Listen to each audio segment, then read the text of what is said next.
Today we're talking about Glencoe Course 2 Math, Lesson 6-4, which involves solving two-step equations. Previously, we looked at solving one-step equations where we had to either add or subtract or multiply or divide to figure out what our variable was equal to.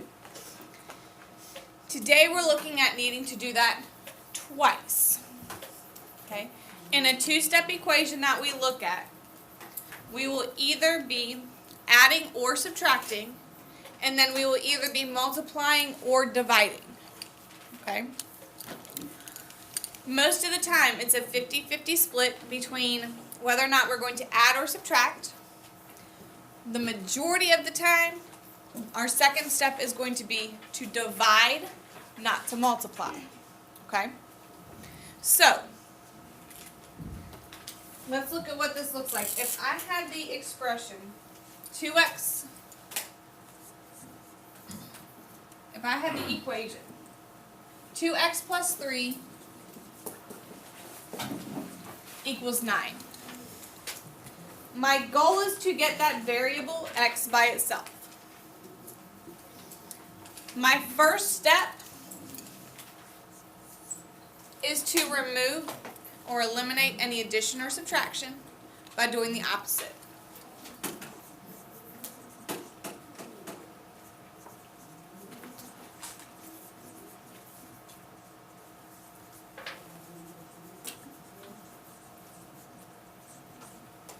Okay? That's called removing the outlier. So in this equation, 2x plus 3 equals 9. What number does that mean we're going to get rid of? The 3. If I start with a plus 3, how do I get rid of a positive 3? I'm going to subtract what? 3. Subtract 3. What I do to one side of the equal sign, I have to do to the other. So I'm going to subtract 3 on both sides. That leaves me with 2x equals 6. Okay? Yes? Okay, so what's the next step? Divide the numbers by 2. Right, so the second step is to eliminate multiplication or division.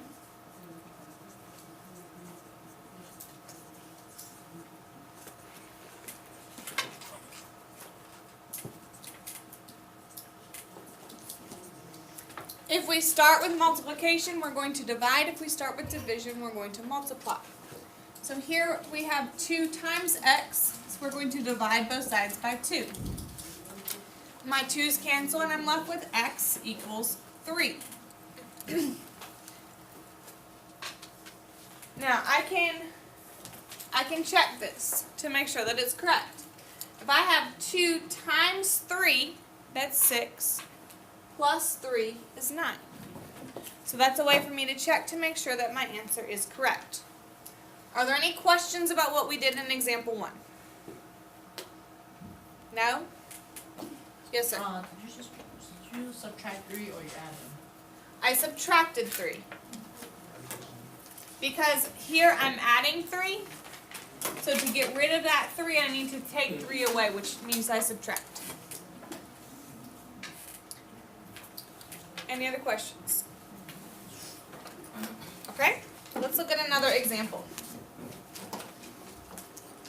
What if I have negative 2y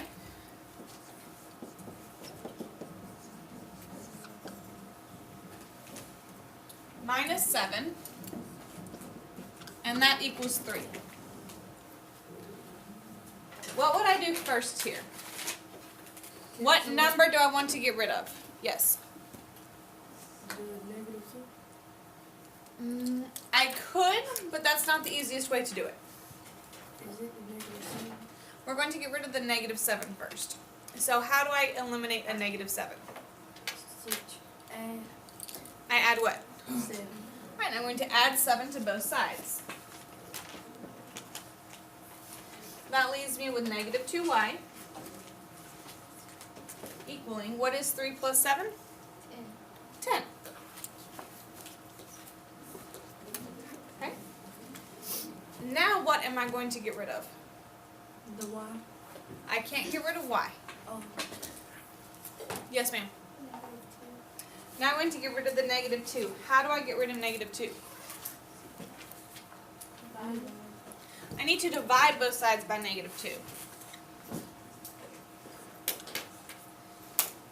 That leaves me with y equals, what is 10 divided by -2? No, quite. -2.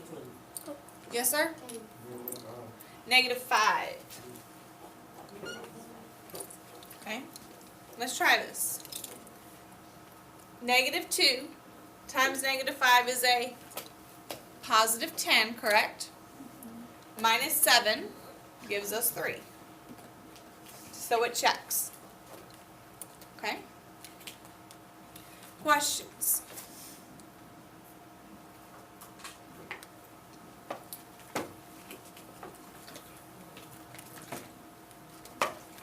All right. I want to do one more together.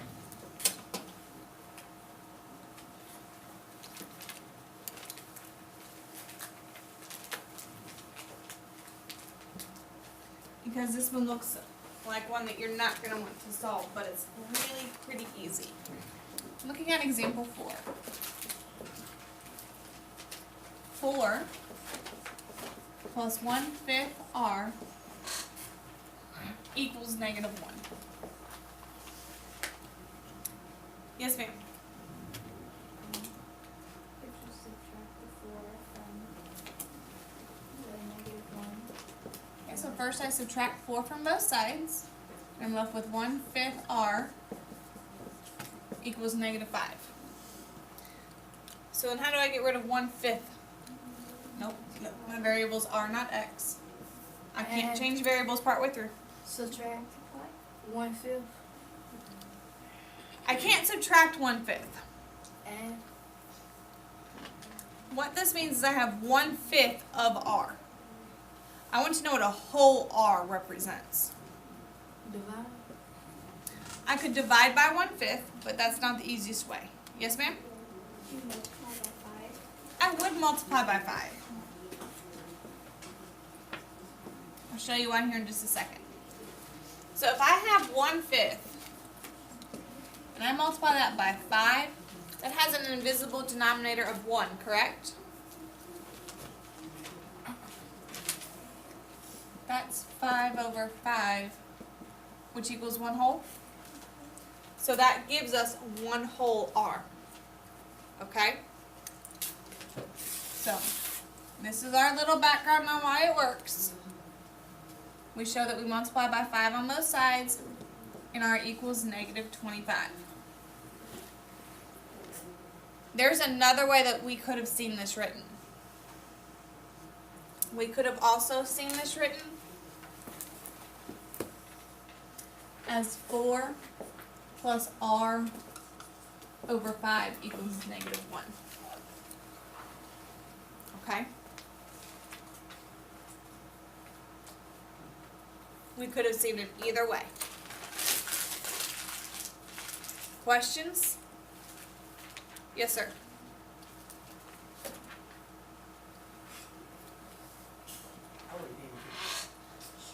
Okay. That's not something we're going to solve in the video. Okay? Yes. Wait, how do you say 5 minus 5 is 1? And how come it's 25? Because -5 times 5 is -25. The 1/5 times 5 gives me r. The 1/5 r times 5 is r. Okay?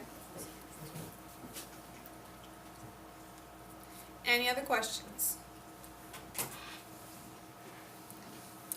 Which operations do we get rid of first? Addition or subtraction? Addition or subtraction, because those remove our outliers. What operation do we get rid of second? Multiplication. Get rid of multiplication or division second, because that removes our attachment and removes the number that's attached to our variable. Okay? Everybody's good? Okay, thank you.